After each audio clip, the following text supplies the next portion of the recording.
Souvenirs sucrés, mémoire rassurante, odeur de caramel, douceur des saveurs d'antan, loukoum savoureux empreinte dans le roc, du temps où l'on prenait le temps, du temps où l'on écoutait le vent. Ces pierres sculptées et rongées par les années et les intempéries parlent et rassurent les jeunes plantes s'élevant pour chercher la lumière. Qu'y a-t-il derrière ces ouvertures cernées de couleurs acidulées? Serait-ce la maison délicieuse et sucrée des contes de notre enfance? Faut-il se lever pour croquer le fruit défendu, ou rester assis et continuer à vivre dans ce monde rassurant par prudence? Lorsque tout se mélange, avancer ou reculer?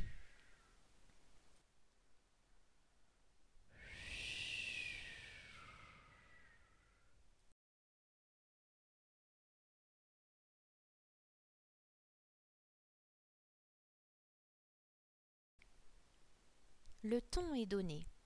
Derrière la porte, la peur laisse peu à peu place à l'étonnement. Tout n'est que motifs, couleurs et bigarrures. Les arbres auraient-ils volé leurs rayures aux zèbres? La rivière aurait-elle durci pour devenir une forme mouvante? La pénombre serait-elle devenue clarté en spirale enchantée? Les plantes auraient-elles voulu rivaliser avec les coccinelles? Marcherait-on sur la tête ou aurait-on oublié d'ouvrir les yeux? Le monde n'est parfois pas tel qu'on le voit. La vérité est ailleurs. Lorsque tout se mélange, ce que l'on ne connaît pas peut faire peur.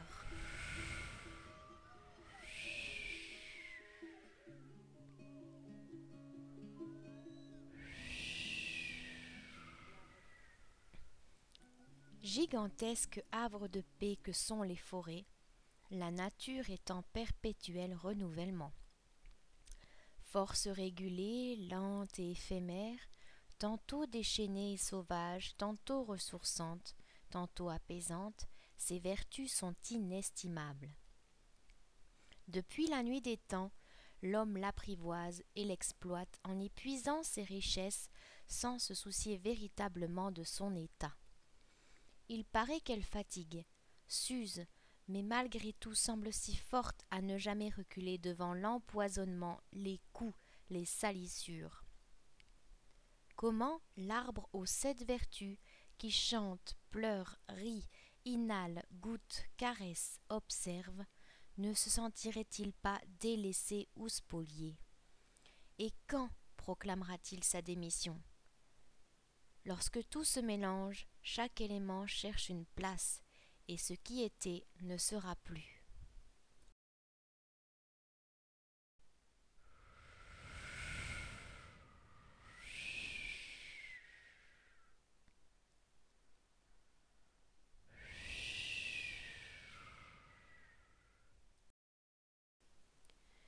Une voûte céleste laissant percer des rayons dorés vers une clairière de lune, et enfouie sous la végétation, du chant des sorcières envoûtant, au son des tam-tams amusés, aux harpes et flûtes mélodieuses des civilisations celtes, dans la nuit, les peuples se confondent, et malgré le passé, demeurent définitivement égaux. Le jardin perdu s'endort dans un ciel parsemé d'hameçons renversés. Alors que la bête a bon Dieu s'évertue à changer ses points de couleur, nos astronautes se seraient-ils envolés pour une plus belle cause? La marmite aux ingrédients multiples change de saveur. De l'élixir au poison, de la réalité au symbole, tout ne fait qu'un. Et lorsque tout se mélange, tout se transforme.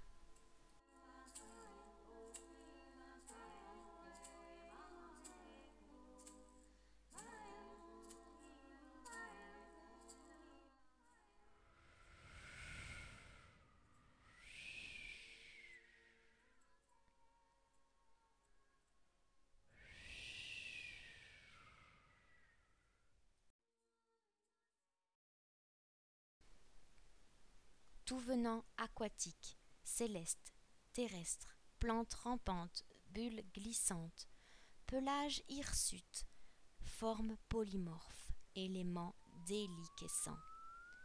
Une odeur de couleur qui crépite, l'âpreté des sensations s'engouffre au creux de l'oreille. Une note aiguë brillante dans le firmament, suivie d'un gémissement mat aux abois, effleurant les flammes de l'enfer.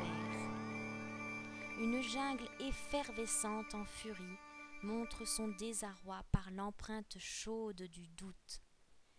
Elle cherche malgré tout à prospérer vers quelque chose, car ce qui l'entoure semble indubitablement désordonné. Lorsque tout se confond, est-ce la terre qui crée l'homme, ou est-ce l'homme qui modèle la terre?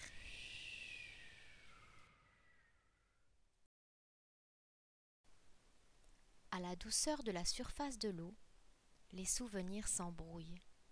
Une mangrove enracinée dans les profondeurs ouvertes vers l'inconnu surveille du coin de l'œil le brouillard qui envahit les troncs, les feuillages, puis les vallées.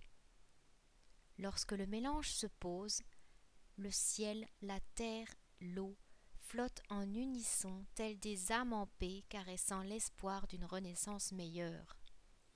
Et dans ce calme et cette sérénité retrouvée, la question sublime « À quoi sert-on ?» ne fait plus peur.